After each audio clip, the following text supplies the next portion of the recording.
I think now heading over to the private sector perspectives, I mean, having lived through the COVID epidemic and being based in Malaysia, so having had first-hand example of what happened and friends in the healthcare sector, one thing I was quite impressed by in ASEAN was to see how fast the relationship between the government and the private sector evolved, which having come from the private sector myself many years ago, that wasn't always the case. We were kind of seen as the people knocking on the door saying, selling them doom and gloom, but actually, you know, if it was in vaccines, which I was looking after, you know, we were coming to them with an opportunity to do something to benefit their populations. Now, that also has seen with it a huge increase in digitalization, which has been across all sectors in ASEAN. I think that is one thing that's undeniable for all of us, is that it's not just healthcare, it's also customs, it's also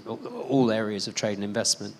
But particularly from your perspectives and your experience in Indonesia and perhaps with operational expertise across this region, and obviously revenues have got to be generated. So how do you feel that's worked in terms of the financing, or would you have any suggestions that you could bring to this conversation that might be your dream scenarios of how the governments might attract you in terms of putting that investment on the ground and getting it up and running?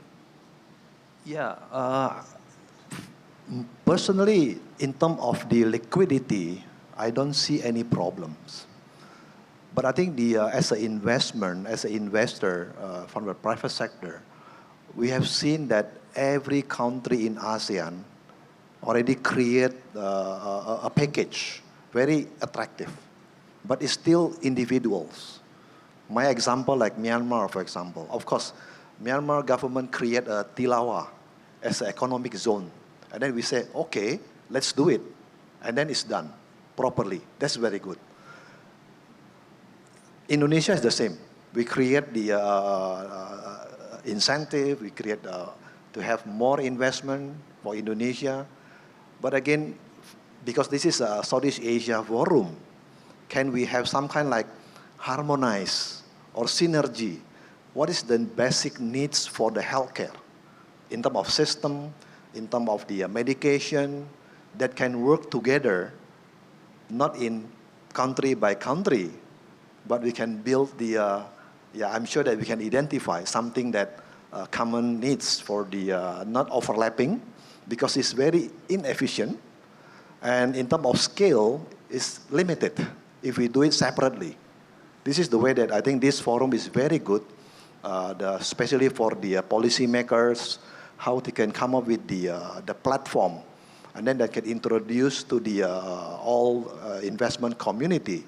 Because investment is cross-border. It's not only in ASEAN. It can be attract global players to come to Southeast Asia. This is the way that I think it can be it'd be helpful for the investment and can do more in one time, but can serve these 700 million people. This is our expectation. I mean, our dreams.